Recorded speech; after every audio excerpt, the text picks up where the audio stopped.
Forgive them, Father, for they know not what they do.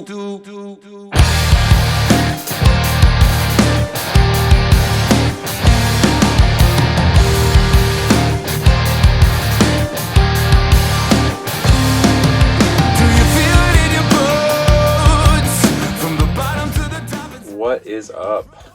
I am back with another tutorial, and this one's my personal favorite song that is on the record, and it's in a unique tuning. And if you know anything about my history, I am notoriously known in both, especially my band Dorm Life, but also Midwest Blue back in the day, of using alternative down tunings, Dad Gad being one of them, and then numerous others for songs. Largely, I would say, though, I veered away from that with this project, at least as far as the majority of the songs are in standard. But there are some dropped tunings, and this is one of 3 songs that I've written. I guess you could technically say 4 songs that I've written as Slave to Servant in this tuning. And this is a unique tuning. So the reason why I'm explaining this is because it doesn't really pertain to what you're going to be doing with this song, since all of your stuff can be in standard. And I will actually play all of your lines in standard. But first, I just wanted to make a record, I guess, of this tuning, because I often forget about it. And so I wrote 2 other songs that were on Singularity, one being Acceptance versus Repentance, and then Atonement. Both of those are written in this tuning, and then this song, Destroying the Eye, and I forget if I based it off of The Hand That Destroys the Establishment of the Eye. I don't remember which came first, the chicken or the egg on this one. I don't know. I don't know if I had come up with Destroying the Eye, the chorus, and then I decided to slow it down and make an interlude, or intro, rather, is what it became, to Singularity on acoustic. But that's where this kind of comes from. And I was just kind of experimenting with this tuning. So let's go ahead and start by documenting the tuning. And I don't know what I would call this, but normally if you're in E standard, it would be E, A, D, G, B, E. However, this one, I've dropped the E down to a D. So that's nothing new. I mean, we all know drop D. The A is the same. The D is the same standard tuning, and the G is also the same standard tuning. However, the B string is tuned down to A sharp, which is odd. I've never written with an A sharp there before until Slave to Servant. And then this is not uncommon, which is dropping the E. The high E string goes to a D, which is very common in Dad Gad. This is actually Dad Gad with a A sharp instead of just a normal A, major. So anyhow, so it's D, A, D, G, A sharp, D, and that's how it sounds.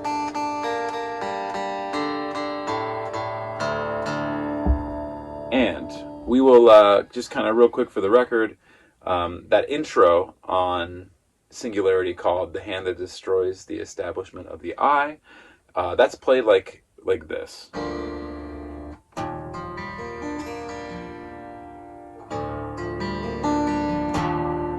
It's essentially just that, which I believe was based off of Destroying the Eye was going to be a song first. Again, I can't remember.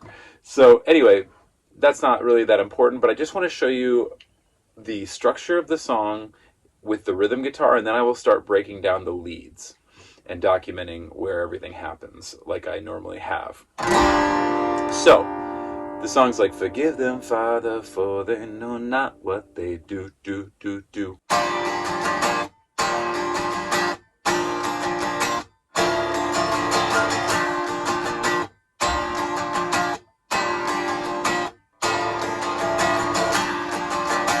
So it's that whole pattern, and that's your chorus pattern of what I'm doing. Sorry, my chorus pattern, as I will be playing that part and you will not. You will be playing something else during this part, which we will get to soon. But so that's your choruses. And then on on the verses, it's nice and easy for me. I just let it ring out on that, and I kind of go, do you feel it in your bones, and do my thing. And then you're going to be playing a lead part there for the verses, which is very simple, and a palm muting part, which is really cool. Then we go back to the chorus again. Then we go back to another verse again. Then we go to a third chorus. And then we end up on a bridge. And there's a breakdown right before the bridge. I'll call it the bridge breakdown. And I go, I'm in drop D up on top. So you'll be playing in standard, unless you really want to play in drop D. You can. I recommend just keeping it in standard. It'll be much simpler that way. But the breakdown goes like this. It goes.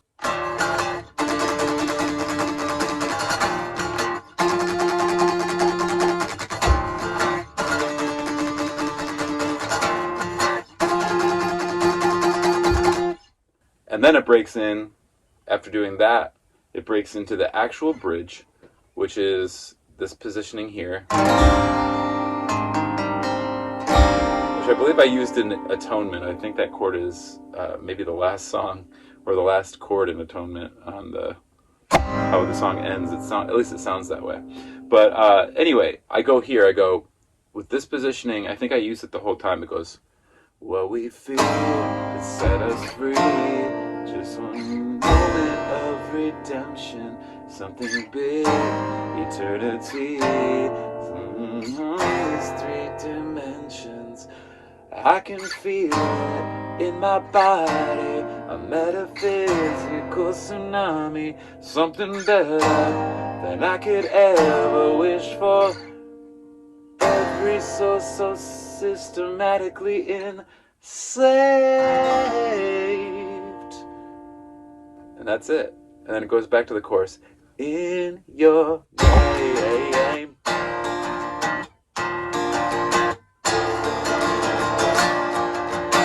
And that is the rhythm in a nutshell for Destroying the Eye. So now those of you, I didn't break down every single chord exactly, but if you were to go by ear, you could kind of figure it out. The reason I wanted to do that was actually for myself more than anyone else, but if anybody wanted to learn it, they can now. So now we are going to go ahead and we're going to dissect the chorus. And what's odd about the chorus is that there's no guitar in the recording. It's actually a piano, a grand piano that I played through MIDI in Ableton Live. So I have transposed the piano parts, and we will take a look at the choruses. In your name. In your name. In your name. In your name. Do you feel it in your soul? All right, so we are going to break into the choruses. Now, the first time that the chorus hits, it's technically at the beginning of the song, but there's just that interlude, or that intro of the vocals going into an empty chorus, we'll call it.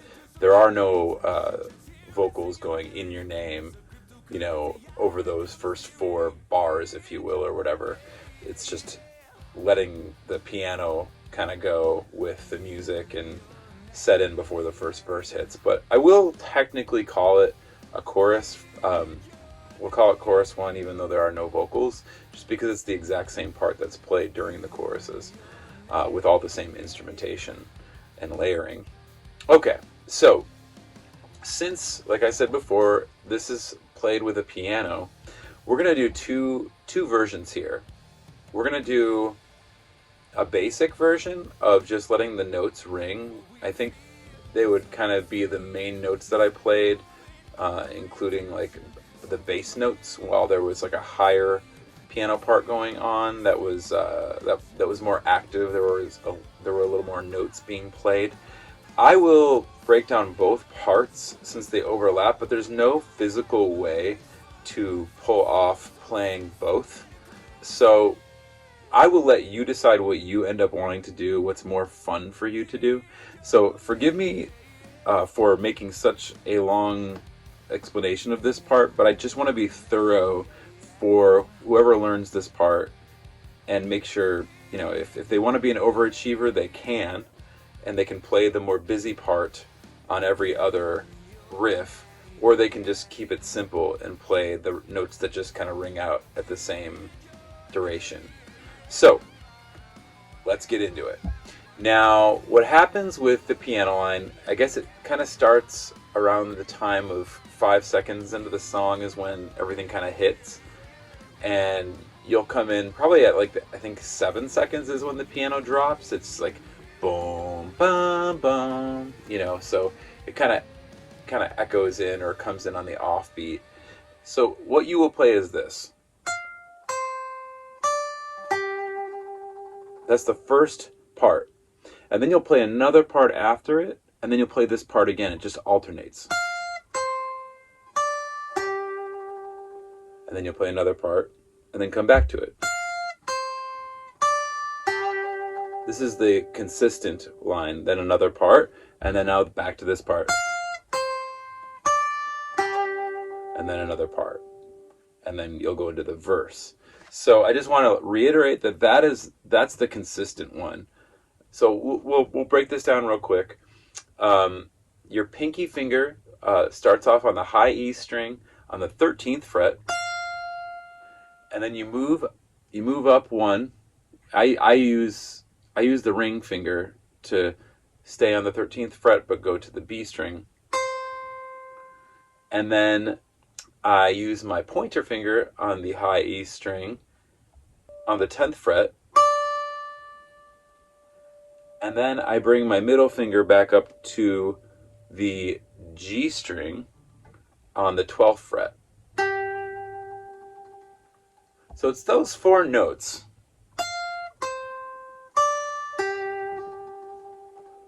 And then what you'll do after that, I hate to call it the underachiever version, but this is the easier version. So you're just ringing out notes the same way. Now, you'd move to this. You'll bring it in here. You'll go.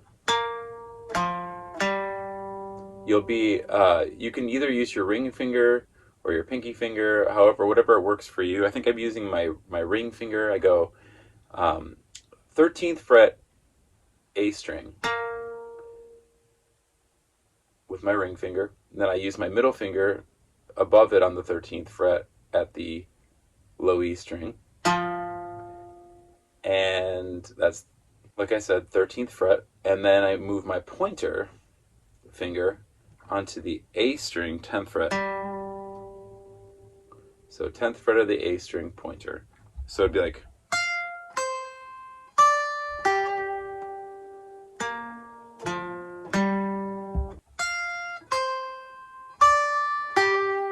And then there's one more variation that you trade off. And this variation, it goes like this. So that's your second alternating. The first one that I played just now and documented for you on the tab there is the first alternating, and then the second alternating is this one. So it starts off with the pointer finger on the 10th fret of the D string, and then you move it one down. You just keep the pointer on the G string on the 10th fret, same fret, and then I bring the ring finger to the D string on the 12th fret.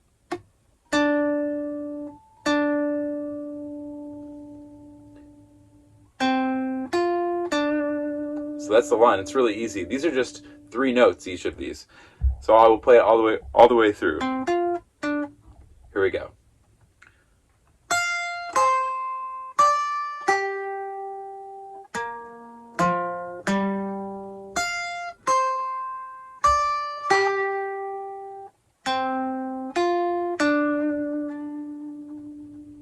So that's the whole thing through, as you can hear on the piano.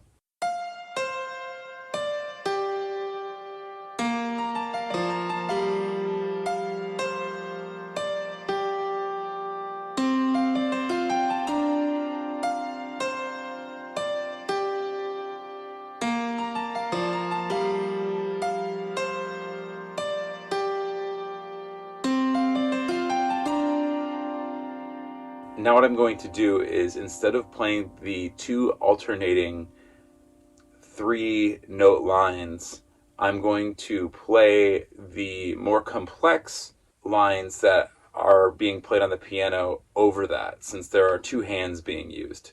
And this is for the overachievers. So what you'll do is you'll still play the... Still going to be playing that one every other. So you start with the 1, but then the 2 is going to be this complex, then the 3 is going to be again the... And then you're going to go with another different complex one. All right, so here we go. This is what the first alternating line for the overachiever that gets bored with playing the very basic version will be doing.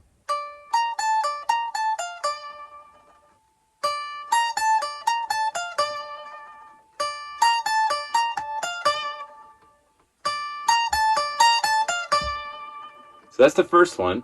What that's going to do is it's going to keep your pointer finger on, you're really only playing on these two high strings here, the B and the E string. You're going to be putting your pointer finger on the 15th fret of the B string.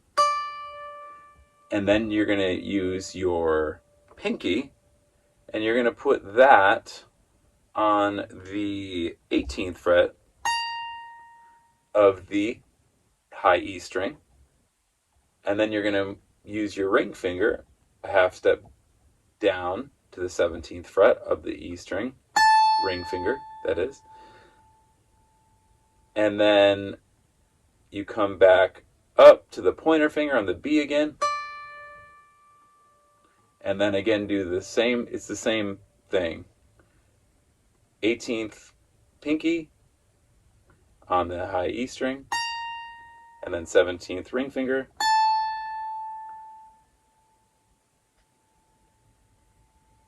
on the E string as well. And then you will be on the B string with the 18th fret with the pinky,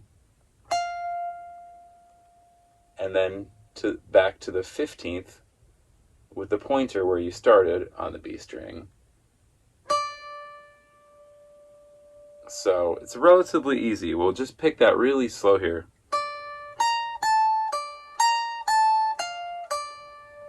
Very simple.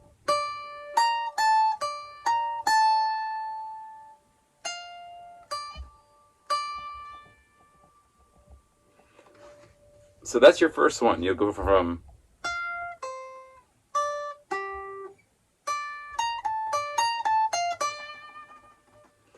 and then back to the, and now we will do the second alternating line. Okay, overachievers, here we go with this. This is the final, this is the second alternating complex line here. It goes like this.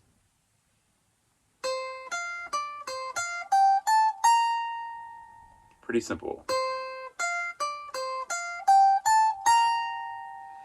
Only again only on these the high E string and the B string. So we're gonna go break this down. Your pointer finger is on the B string on the 13th fret, and then you keep your pointer there and you hit the E string on the 13th fret. And then you will put your ring finger on the 15th fret of the B string. And then you will put your pointer, it's basically the same line again, 13th fret with the pointer that of the B string, and then the E string pointer again. You keep the pointer there on the 13th fret.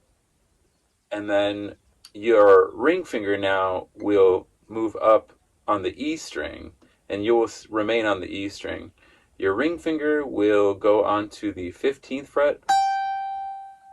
Then your pinky finger will do the rest of the work on the next two notes, moving up to the 17th fret of the E string, and then the 18th fret of the E string with the pinky.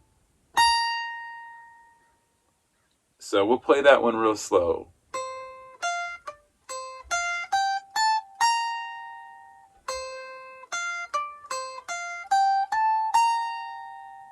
Very, very simple.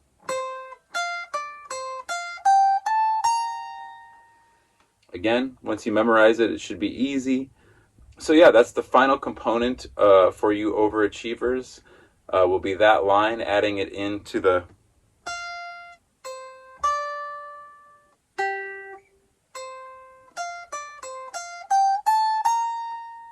just like that. So that's that second alternating, since I've already shown you the first.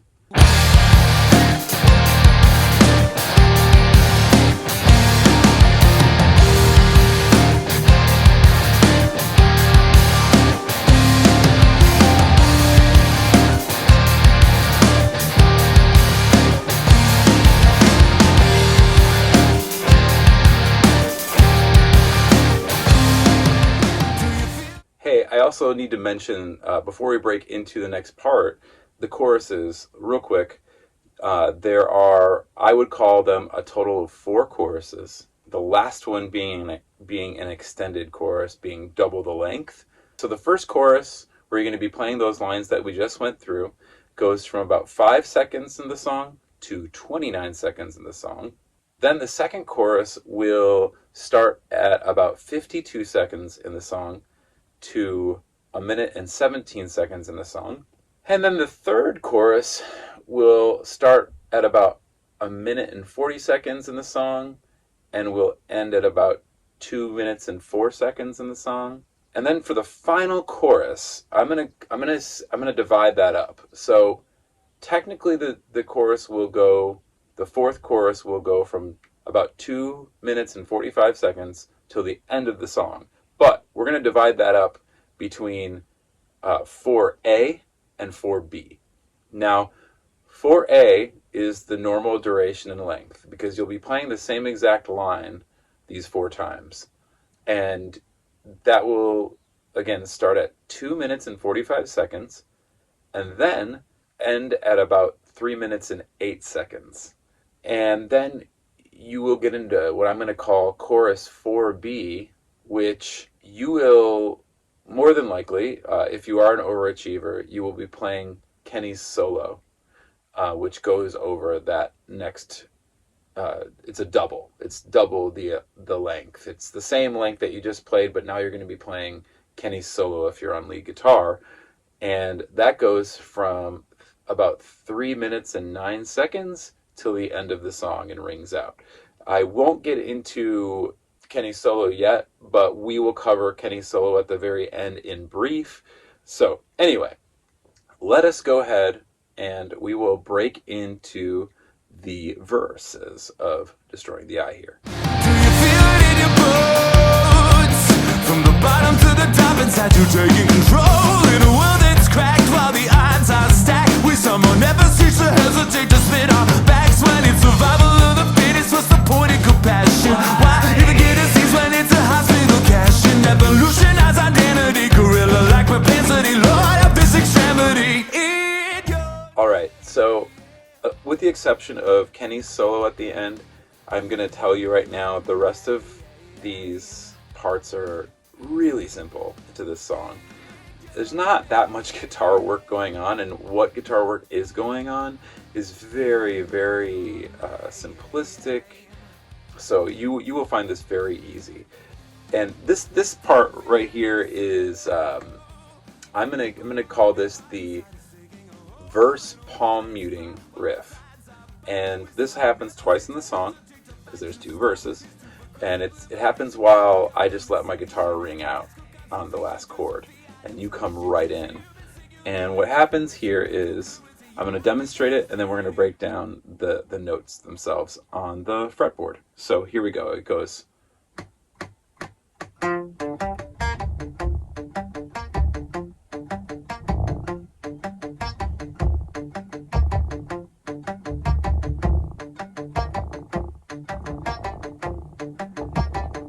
Just that the whole time.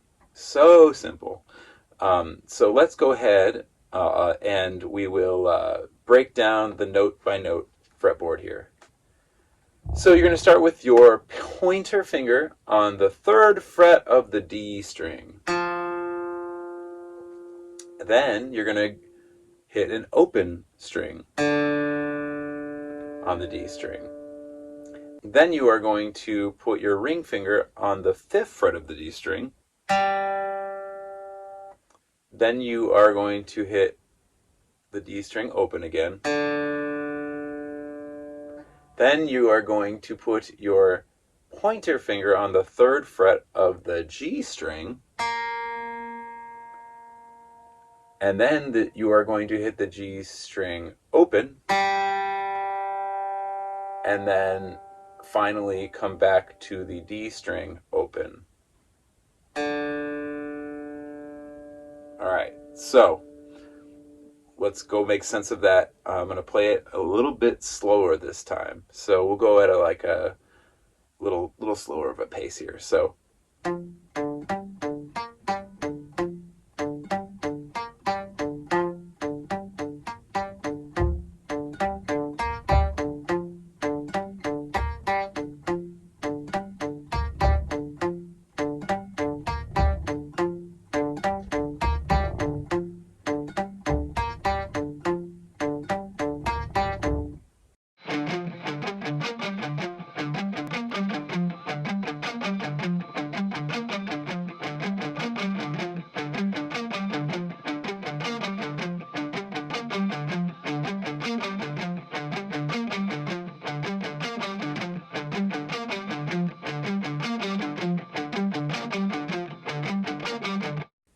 and that's it. That's the whole line for the verses. And the verses happen, like I said, twice. There's 2 of them. The first verse will start at 29 seconds in the song, and it will end at 51 seconds in the song.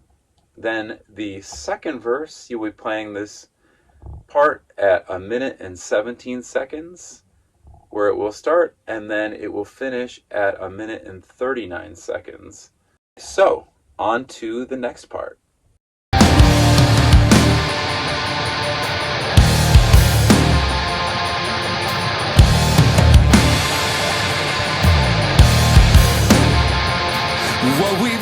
Since we've now covered the verses and the chorus lines, we are now going to work on the bridge. And there are 2 parts to the bridge. If you remember from the beginning of this video, which is quite long, I had played the rhythm guitar parts that I play when I sing. And there's this kind of breakdown with power chords, and then they go into octaves. And I believe I was going...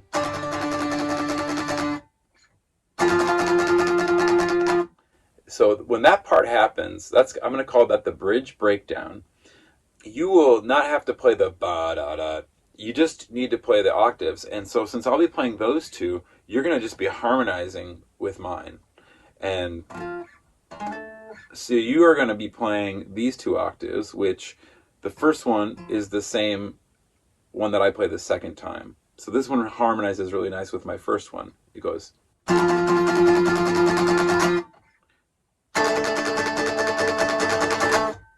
So that's what you're going to be playing. What I'm playing is on the 5th and 7th. So 5th fret of the A string and 7th fret of the G string, and then I move up to the 8th fret of the A string and the 10th fret of the G string. So that is what I'm going to be playing. You are going to be harmonizing and starting off on that second one as your first one, which you are going to be starting at the 8th fret on the A string, and I use my pointer finger, and then I use my pinky on the 10th fret of the G string, and then you're going to move up to the 12th fret of the A string with your pointer finger, and then your 14th fret of the G string with your pinky finger. However you can play it. I know most people would probably use their ring finger instead of the pinky finger, so it would be like...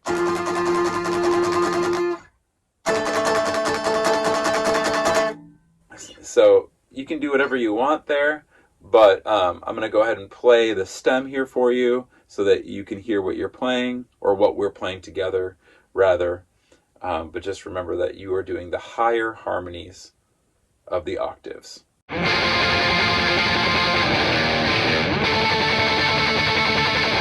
All right, congratulations. We are so nearing the end of this process here, of this tutorial. We have just finished the bridge breakdown octaves, and now we are getting into the actual bridge itself, what you will be playing as I am singing the bridge. We're going to go ahead and call this part the bridge picking part slash high notes, I would say, because they're the highest notes that you play, and there's a lot of high notes on this record. What we feel could set us free. We just that moment of redemption. Something big, eternity, just beyond these three dimensions. I can feel it in my body, a metaphysical tsunami. Something better than I could ever wish for. Every soul so systematically insane. You're only going to be using one finger for this part.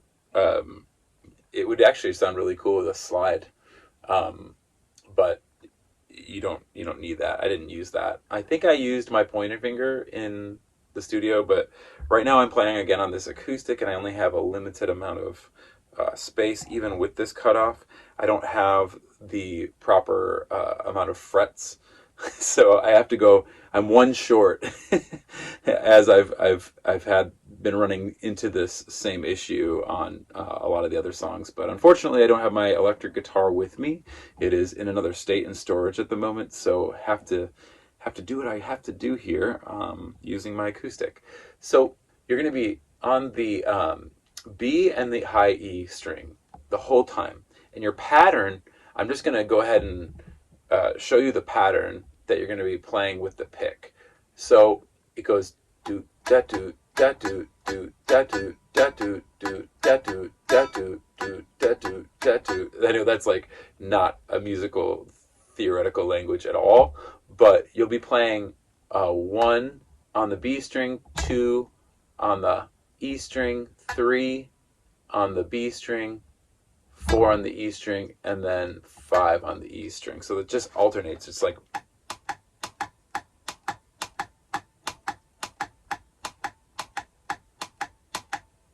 so that's the pattern that you're going to be using with your pick.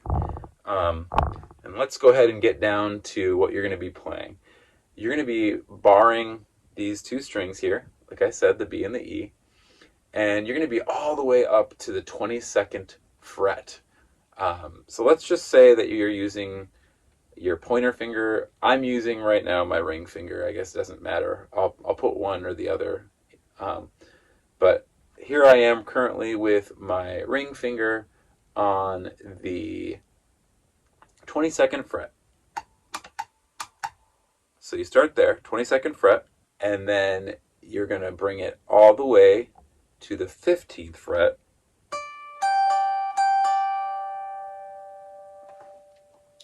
And do the same pattern, and then you'll climb all the way back up to the 20th fret, and then you will move back down to the 17th fret, and that is pretty much what you're going to be playing the entire time during the bridge until the final chord that I hit, which is different how it ends, and I do my falsetto leading right back into the final chorus.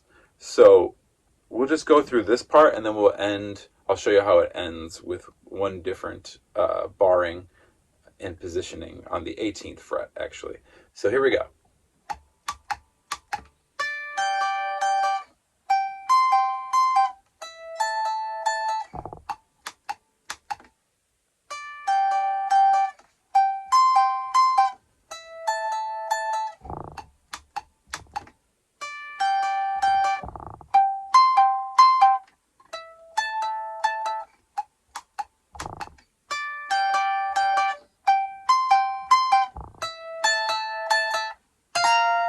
You just move 1 up from that 17th fret is your 4th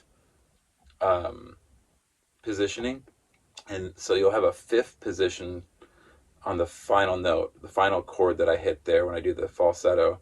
And you'll move from the 17th fret,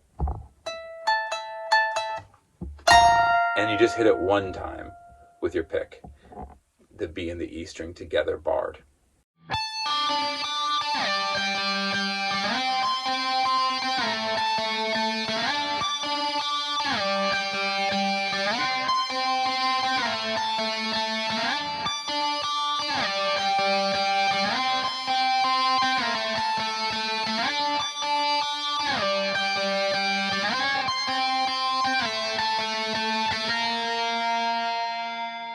So hopefully that will explain the entire bridge progression.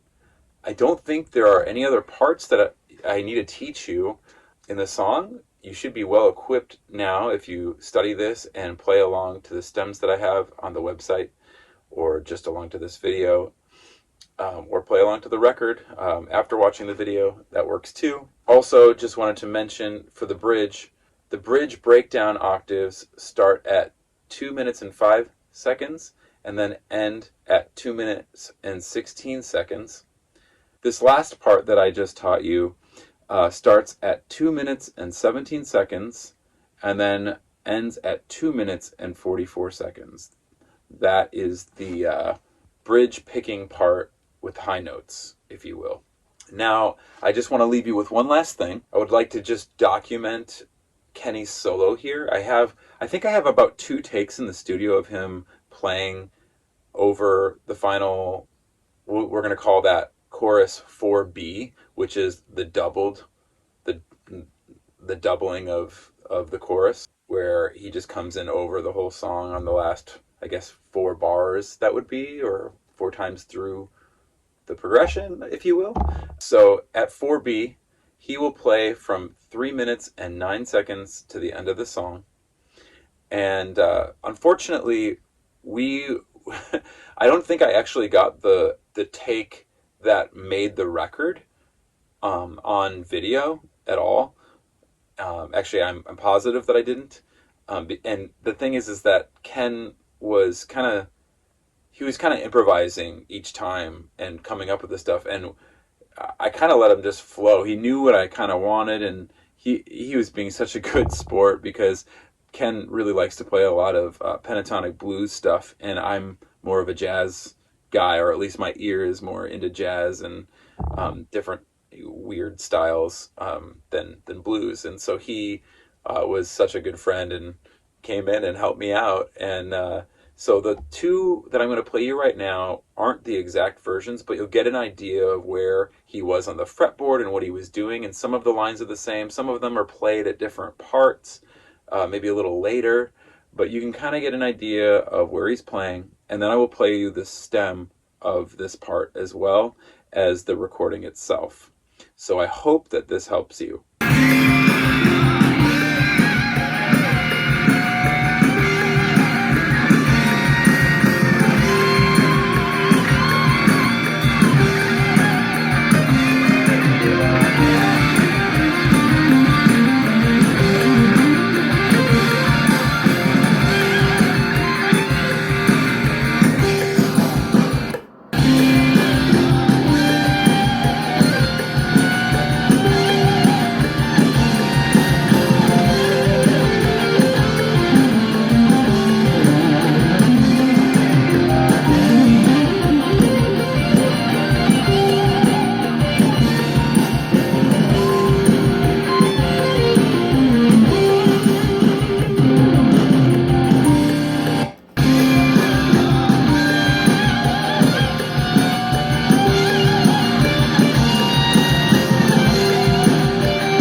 I did record it.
All right. I hope that helps.